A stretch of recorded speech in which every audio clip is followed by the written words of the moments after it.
சமீபத்திய ஆண்டுகளில் இத்தாலியின் பல நகரங்கள் மக்களால் கைவிடப்பட்ட வீடுகளை அற்புதமான விலையில் விற்பனை செய்து வருகின்றன.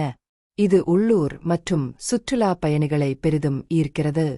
2019ஆம் ஆண்டில் சம்பூகாட்டி சிசிலியா நகரத்தில் பாழடைந்த வீடுகளை வெறும் $1 சுமார் $85 ஏலத்தில் விற்றது. இது பலரின் கவனத்தை ஈர்த்தது. 2021 மற்றும் 2024ஆம் ஆண்டுகளில் இந்த முயற்சி மேலும் பிரபலமாகியது. நம்ப முடியாத அளவிற்கு $2 சுமார் $170 மற்றும் $3 சுமார் $255 வீடுகள் இந்நகரத்தில் ஏலமாக விற்கப்பட்டன. அழகான இத்தாலிய வாழ்க்கை முறையால் ஈர்க்கப்பட்ட சுற்றுலா பயணிகள் இதனை வரவேற்றனர். மேலும் சிசிலியில் உள்ள முசோமிலி மற்றும் காம்பானியாவில் உள்ள சுங்கோலி போன்ற பிற நகரங்களும் இதை பின்பற்றத் தொடங்கின. சிசிலியில் உள்ள பிவோனா நகரம் $1க்கும் மேல் விலையில் 10க்கும் மேற்பட்ட கைவிடப்பட்ட சொத்துக்களை வாங்க விரும்பும் மக்களுக்கு வரி சலுகைகளை வழங்கியுள்ளது. இந்த முயற்சியின் முக்கிய நோக்கம் சிறந்த வாய்ப்புகளை தேடி உள்ளூர்வாசிகள் நகரங்களுக்குச் சென்றதால் மக்கள் இல்லாத கிராமப் பகுதிகளில் மீண்டும் குடியமர்த்துவதே ஆகும். $1க்கு வீடு வாங்கும் யோசனை நம்ப முடியாததாகத் தோன்றினாலும் பல சந்தர்ப்பங்களில் இது வெற்றிகரமாக நிரூபிக்கப்பட்டுள்ளது. இத்தாலியில் நிலவும் இந்த போக்கு பற்றி அறிய 5 முக்கியமான அம்சங்களை நாம் பார்க்கலாம். 1. இது ஒரு மோசடி அல்ல. ஆரம்பத்தில் பலருக்கு இந்த ஒப்பந்தம் குறித்து சந்தேகமிருந்தது.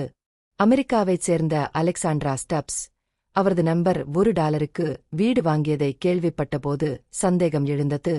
இருப்பினும் அவர் இங்கு 2 சொத்துக்களை வாங்கினார். 2 கட்டமைப்பு ரீதியாக நிலையான கட்டிடங்கள். வீடுகள் பழையதாகவும் பழுது பார்க்க வேண்டிய தேவையுடனும் இருந்தாலும் அவை பொதுவாக கட்டமைப்பு ரீதியாக நிலையானதாக இருக்கின்றன.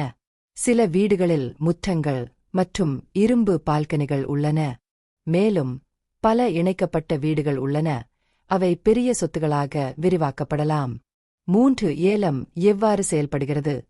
இந்த சொத்துக்கள் அதிக தொகை கேட்கும் ஏலதாரருக்கு விற்கப்படுகின்றன.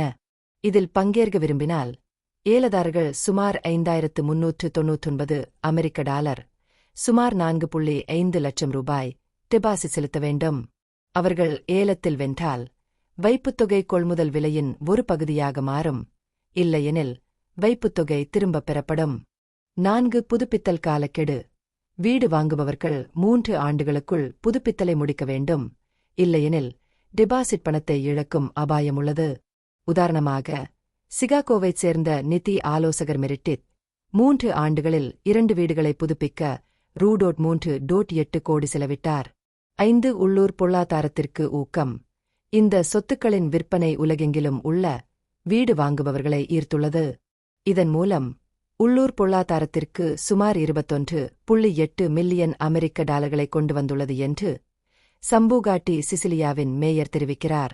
இந்த முன்முயற்சி கைவிடப்பட்ட நகரங்களுக்கு புத்துயிர் அளிக்க உதவுவதோடு மட்டுமல்லாமல் உலகின் மிக அழகான நாடுகளில் ஒன்றில் சொத்துக்களை வாங்குபவர்களுக்கு மலிவான வாய்ப்பையும் வழங்குகிறது.